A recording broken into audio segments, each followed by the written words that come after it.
Hello, reading po ito for Virgo. Sun, Moon, Rising, Venus, Jupiter, Virgo. Take only what resonates.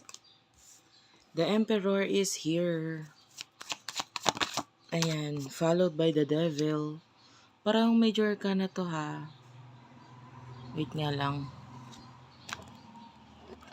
Wait lang guys, medyo iayos ko lang. Ay. Pa-comment na lang dyan sa baba kasi ma-appreciate ko yung guys yung comment ninyo. Nagpapakita yun ng pagmamahal at suporta sa akin. Parang masyadong malabo pa rin eh. Wait lang po. Okay na pala. Ayan. So, with the Devil, the Emperor, alam mo, Virgo, napakaganda ng energy mo dito. You are someone na, you know what you're doing. Alam mo yung ginagawa mo. And because of that, nakukuha mo yung tiwala, pagmamahal, suporta, mga tao sa paligid mo. Because you know what you're doing eh. Diba? Tapos yung iba sa inyo, kaya mo nang sabihin natin in a way na i-manipulate, pasunurin yung mga tao sa paligid mo. Kasi, alam mo na kung hindi naman pangit na way yon, especially if you're in the right position para pasunurin talaga sila. You know what I mean? For example, you're a boss. You are manager, CEO, whatever, na nasa mataas kong posisyon. No? O as simple as sa tahanan na lang eh. Ikaw yung higit na dapat mas may power eh. 'Di ba? Power over, halimbawa sa mga kapatid mo, ikaw yung pinakamatanda, or kung ikaw ay may asawa na or what, ikaw yung dapat masunod dahil ikaw ang in authority, kumbaga ganun. So, hindi siya pangit na ikaw dapat talaga yung masunod. Ngayon, alam mo na kung paano gagawin yon na maging in authority para dun sa mga mas mababa sa'yo, and alam mo na kung paano sila i-handle ngayon. Nagigain mo yung respect nila. Maybe in the past, ikaw yung tipo ng tao na ikaw yung parang sumusunod sa kanila na dapat ikaw ang masunod. Pero ngayon, alam mo na how to be in authority kasi dapat may boses ka, may desisyon ka, and dapat irespeto nila yon, and dapat masunod ka talaga. So ngayon nakikita natin na you have that, which is maganda, no? And yung sabi ko nga kanina na you know how to manipulate the people na, pero in a way na good naman, hindi naman bad. Yun nakukuha natin dito. Kasi may mga times na kailangan mo talagang i-manipulate yung isang tao. Lalo na kung hindi naman niya, hindi maganda yung mga ginagawa niya, parang ganun. Yung mga desisyon niya sa buhay, and para mas maging maganda yung direction niya sa buhay at mapasunod mo siya, eh, kailangan mong parang matutunan kung paano siya mahawakan, paano mo siya mapapasunod sa'yo. Na in a way na magiging pabor din sa kanya yung manipulation na gagawin mo. No? So anyway, sana naging clear kasi of course, yung word na manipulation is hindi talaga siya positive eh. Pero yeah, you do have the Six of Pentacles. Tell me about this. The Justice card. I don't know if you're... Kaya pala medyo mature yung energy. Dito pa lang sa energy mo, mature na eh. So, you could be in a relationship. Married pa nga yung iba with the Justice card. And with the Six of Pentacles. Medyo yung kakonect mong tao. Kung wala pang marriage na involved, puwedeng there's something legal sa inyong dalawa, maybe there's contract. Yung iba, this is not love or this is not marriage na reading. Dalawa lang yan, kung hindi marriage, maybe business partnership or what, o kasama mo sa pag-handle ng finances. Kasi nakikita natin itong taon 'to medyo magastos siya. It's the Six of Pentacles and the Justice card. Nagpapakita ito as parang business partnership eh. Yung Six of Pentacles, sa ibang card talaga, supposed to be, ang meaning nito kung Six of Pentacles ay pagtutulungan. Pero dito sa particular deck na ito,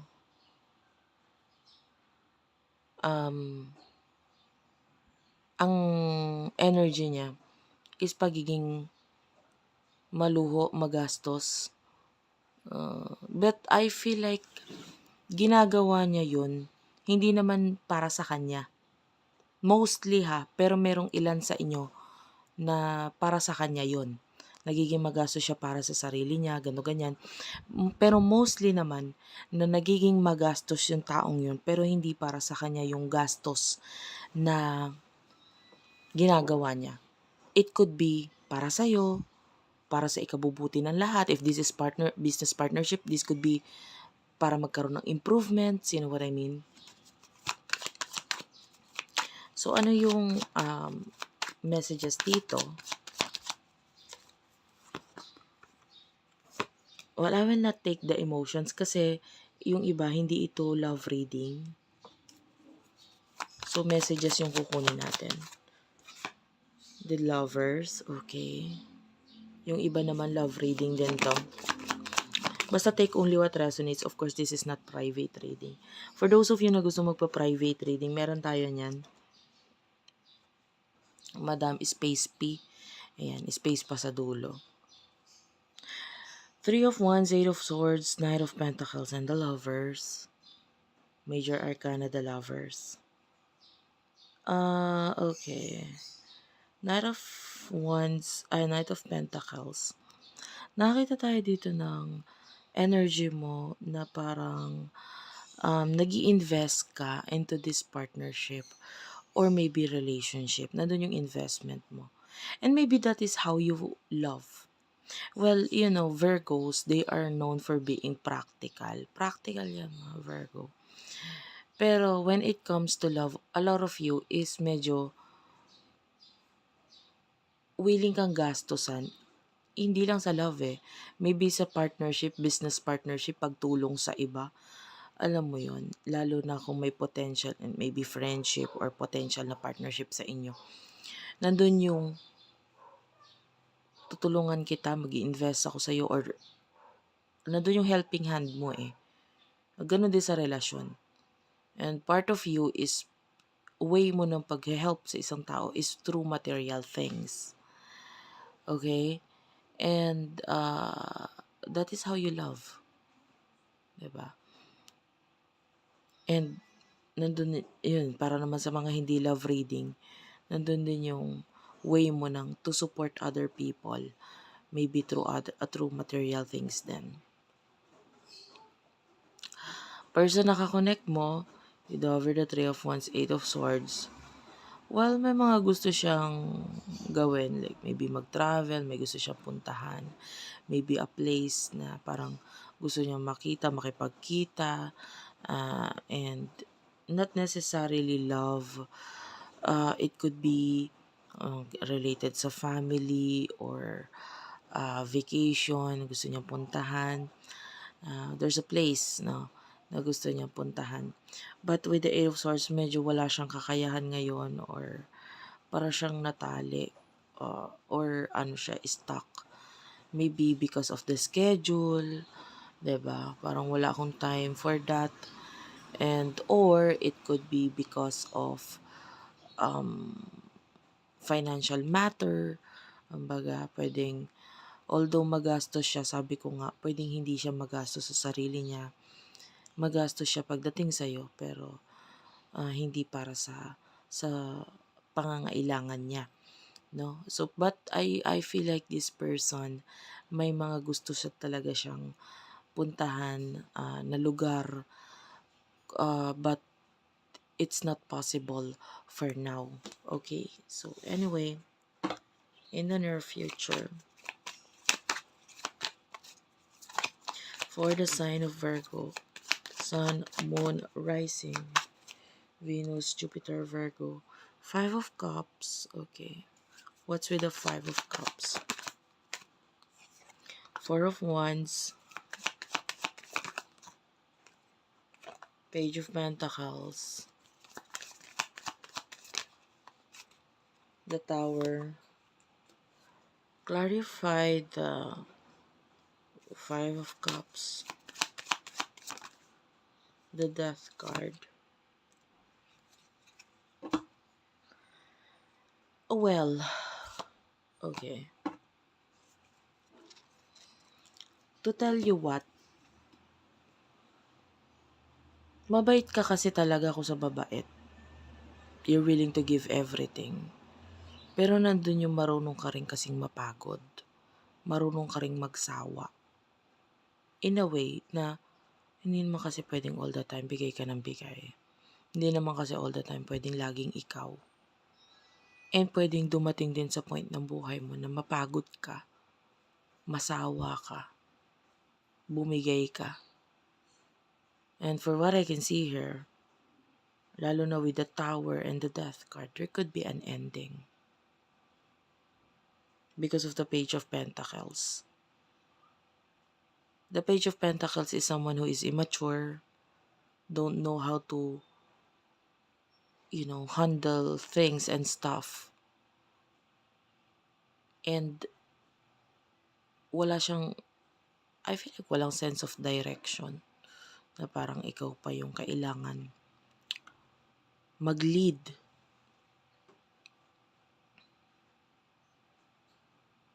Which is not good. No? Oo, you are the emperor, the devil. You have that energy sa'yo na kaya mong mag-lead.